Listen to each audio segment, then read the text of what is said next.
नमस्कार, मेरा नाम देवराज दीपक है और आप देख रहे हैं बरमकेला की हुंकार। ना कांग्रेस ने सुना, ना भाजपा ने किया।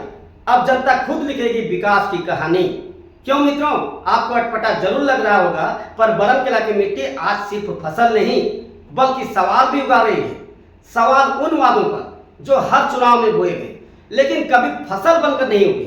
सालों से इंतजार कर रही जनता अब साफ कह रही है, ना कांग्रेस ने किया, ना भाजपा ने दिया। आखिर बरमकेला का कसूर क्या है?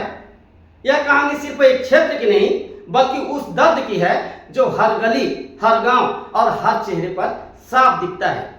बरमकेला जो विकास के दौड़ में आगे बढ़ सकता था, आज भी बुनियादी सुविधाओं के लिए तरस रहा है। जब बात प्रशासनिक सुविधा की आती है तो बरमकेला के लोगों को आज भी छोटे छोटे कामों के लिए दूर दराज जाना पड़ता है। राजस्व वन विभाग का दर्जा आज तक नहीं मिल पाया। रजिस्ट्री ऑफिस और ट्रेजरी ऑफिस की कमी सीधे तौर पर आम जनता की परेशानी बन चुकी है। हर बार चुनाव में इसका वादा हुआ लेकिन न कांग्रेस के समय पूरा हुआ और न ही भाजपा के कार्यकाल में। साथियों, बरमकेला में विकास कार्य क्यों अवरुद्ध है, आप लोग बताना कमेंट में। हाँ, रही बात स्वास्थ्य सुविधाओं की बात करें तो हालात और भी गंभीर हैं। सामुदायिक स्वास्थ्य केंद्र के भरोसे हजारों लोगों की जिंदगी टिकी हुई है, लेकिन जब मामला गंभीर होता है तो मरीजों को दूसरे शहरों की ओर भागना पड़ता है। सिविल हॉस्पिटल की मांग वर्षों से उठ रही है लेकिन अब तक फाइलों में ही दबी हुई है।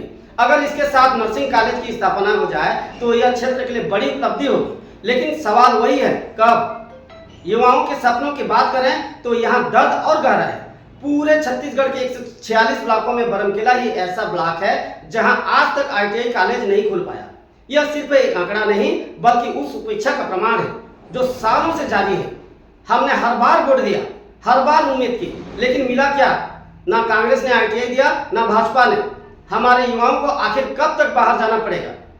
अब अगर हमारी बात नहीं सुनी गई तो हम सड़क पर उतरेंगे। शिक्षा के क्षेत्र में भी यही कहानी दोहराई जाएगी।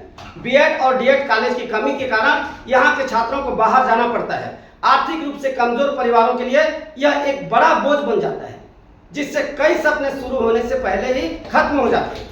सड़क की हालत भी बरमकेला के विकास की सच्चाई बयां करती है। बरमकेला के मलदा तक जिला मार्ग आज भी संकरा और जर्जर है। रोजाना लोग इस रास्ते से गुजरते हैं लेकिन खतरा हर वक्त बना रहता है। चौड़ीकरण की मांग वर्षों से उठ रही है लेकिन अब तक किसी सरकार ने इसे प्राथमिकता नहीं दी है। और सबसे बड़ा रोड़ा बन चुका है बेजा कब्जा। सरकारी जमीन पर बढ़ते अतिक्रमण ने विकास योजनाओं की रफ्तार को रोक दिया है। योजनाएं बनती है, घोषणाएं होती है, लेकिन जमीन पर काम शुरू होने से पहले ही अटक जाता है। एक बुजुर्ग ग्रामीण की बात पूरे हालत को बयां कर देती है। हमने कांग्रेस भी देखी, भाजपा भी देखी, लेकिन बरमकेला का हाल वही का वही है। अब लगता है कि हमें खुद ही आवाज उठानी पड़ेगी। अब बरमकेला की जनता सिर्फ सुनने के मूड में नहीं है। यह आक्रोश अब आंदोलन का रूप लेने लगा है। लोग साफ कह रहे हैं कि अगर जल्द ही इन मांगों पर ठोस कदम नहीं उठाए गए तो सड़कों पर उतरकर अपनी बात मनवानी पड़ेगी। यह सिर्फ राजनीति का मुद्दा नहीं है, यह बरमकेला के भविष्य का सवाल है। मित्रों, उन नेताओं को बोलना चाहूंगा जिन्होंने चुनाव समय आया था और जनताओं को गुमराह किया। नाम लूं तो आपको बुरा लगेगा, अंधियार हो जाओगे। लास्ट लाइन जुनून के साथ बोलूंगा, अब ना वादों से काम चलेगा, ना नेताओं के नाम से। अब बरमकेला खुद अपना हक लेकर रहेगा। क्यों? सही है तो जरूर कमेंट करें, अन्यथा आंख बंद कर दें और बहरा भी हो जाए। कब होगा विकास? नेता साहब लोग, आप लोगों को पूछता है बरमकेला। जय जोहार, जय छत्तीसगढ़, जय बरमकेला।